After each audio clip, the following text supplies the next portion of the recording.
Hey barbecue people, here's how to prevent grease fires and keep your damper blades tight against your bowl.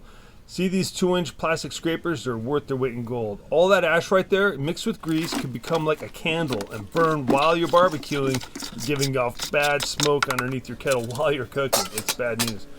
So here I am taking my charcoal baskets and emptying the ash onto the grease in my kettle. I cooked a 22-pound rib roast in there and there was a lot of grease left over. So here I am.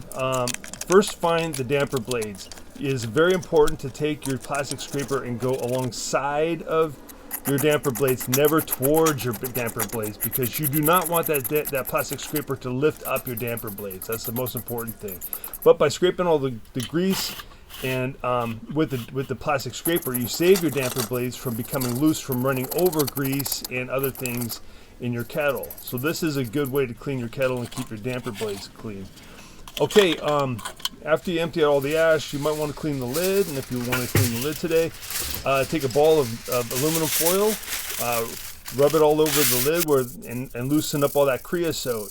And creosote is not chip paint. It's just ash mixed with water vapor to create creosote flakes.